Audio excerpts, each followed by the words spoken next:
कि 37 साल के बाद उत्तर प्रदेश में किसी सरकार ने लगातार 2 बार पूर्ण बहुमत लिया है।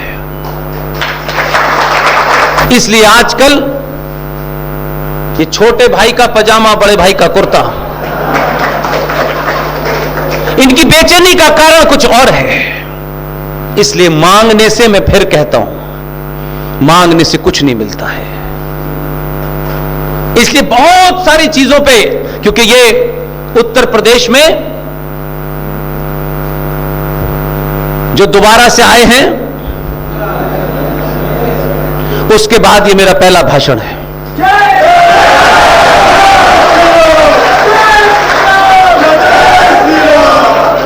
इसलिए इस बदलाव को, जो महत्वपूर्ण बदलाव हुआ है,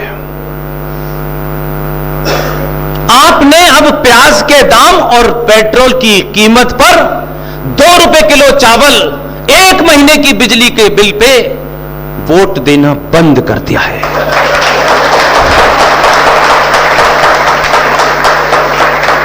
कसम खाइए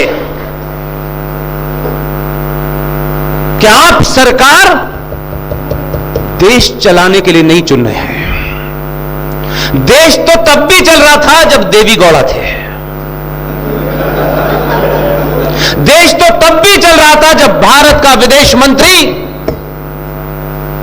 यूएन के अंदर जब नाम पुकारा गया कि भारत के विदेश मंत्री अपना पक्ष रखें, भारत के विदेश मंत्री अपनी कुर्सी से उठे, यह हमारे और मेरे लिए शर्म की बात है। इसलिए मैं इसको दोहराता हूं।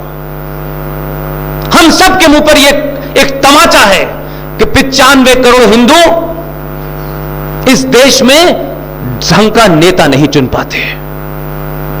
उनका नाम पुकारा गया कि भारत का विदेश मंत्री आए, अपना पक्ष रखे। हमारा विदेश मंत्री गया मंच पे, रेस्पेक्टेड प्रेसिडेंट कहने के बाद उस आदमी ने भाषण पढ़ना शुरू किया।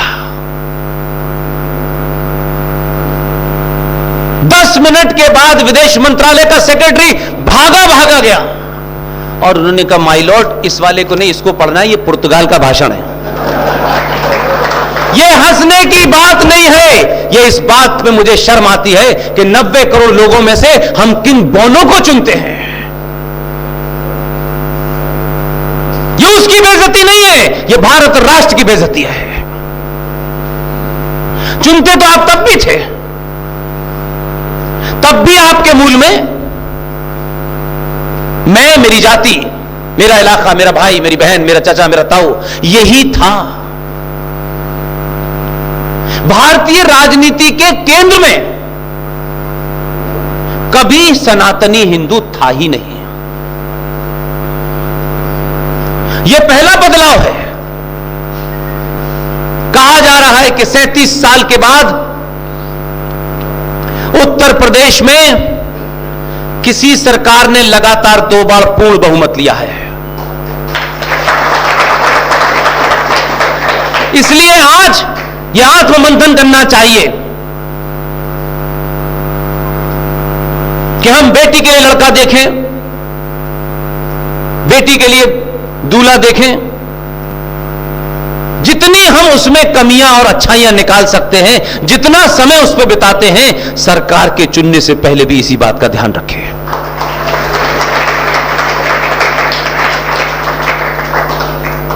यह बदलाव से दुनिया परेशान है। इसलिए आजकल ये छोटे भाई का पजामा, बड़े भाई का कुर्ता, इनकी बेचैनी का कारण कुछ और है। उनकी बेचैनी ये नहीं है कि आपने सत्ता में उत्तर प्रदेश में दोबारा किसी को रिपीट कर दिया है और दिल्ली में रिपीट कर दिया है। उनका डर यह है कि 700 साल के बाद आपको अपने होने का बोध हो गया है।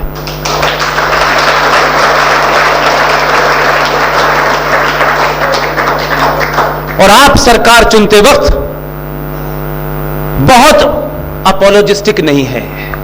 नहीं नहीं नहीं, ऐसा वाला नहीं है, वो वाला नहीं। जो सत्ता के नियमों में जो भी नियम बने हैं सत्ता के,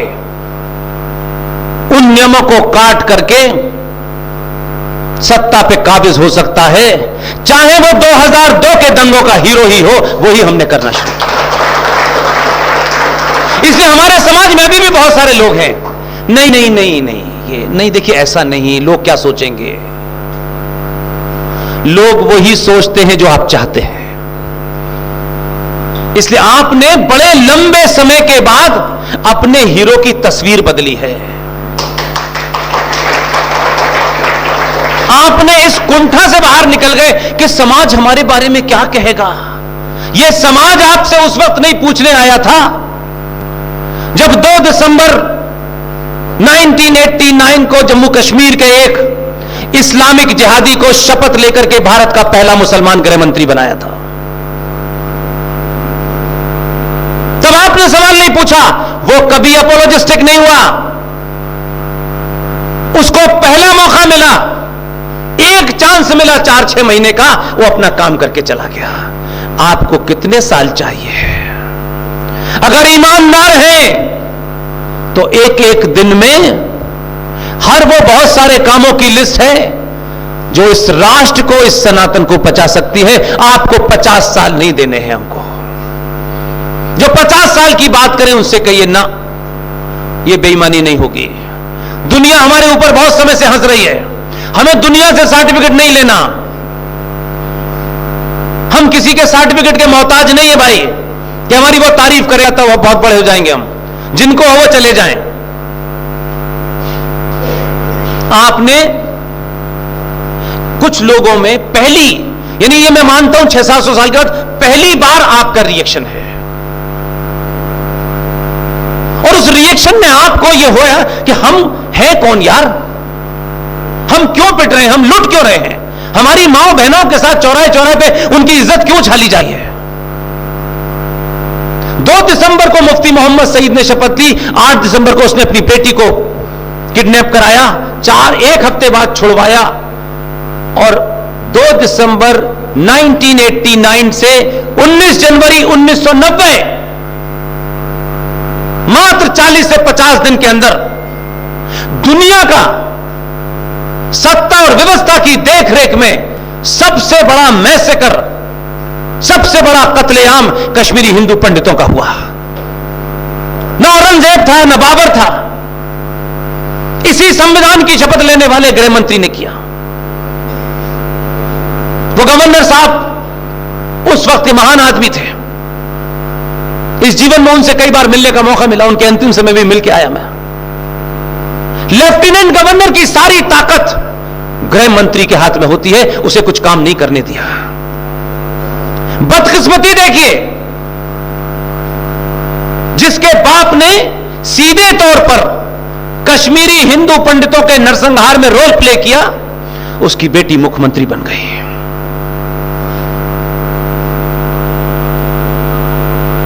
और जिस आदमी ने उस गृह में स्टैन को जला दिया, अपने दिल पे हाथ रखिए, हम कितने कायर और डरपोक और लालची लोग हैं कि हम जो काम खामोशी से भी कर सकते थे वो भी नहीं किया। हम, क्योंकि हमें आदर्शवादी दिखना है, हमें महान दिखना है। दारा सिंह जिसने गृह में स्टैन को जला दिया था, 29 साल से जेल में है, एक दिन को भी उसको पेरोल नहीं मिली। उसकी मां की डेथ हो गई, उसके पिता की डेथ हो गई। सरकार को जो करना है करेगी, न्याय व्यवस्था जो करना है करेगी, समाज तो जिंदा है। समाज ने क्या किया? अगर ये सोच लेते हैं ठीक है, इसने क्राइम किया, इसको सजा मिले, हमसे मतलब नहीं, लेकिन इसके परिवार को एक दिन भी एहसास ना हो कि इसके घर का पुत्र जेल में बंद है। ये जिम्मेदारी 5 लोग भी उठा लेते तो कई हजार दारा सिंह पैदा हो जाते समाज में।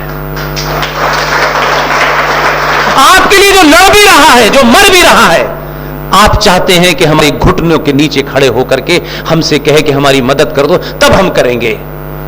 ये नहीं हो सकता। इसलिए एक नहीं, बहुत सारे किस्से हैं। यह आपके राज्य में कांग्रेस की सरकार है। मैंने सुना है कि मुख्यमंत्री कांग्रेसी हैं।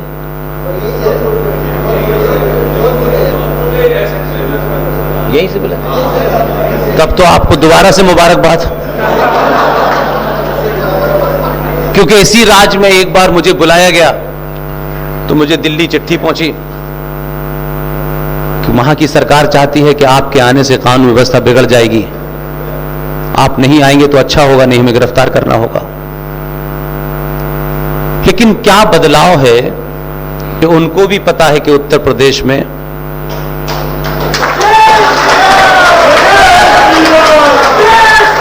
इसलिए यह मत समझिए कि आपने जो किया है, जो खामोशी से किया है, उसका प्रभाव लोगों को समझ नहीं आ रहा।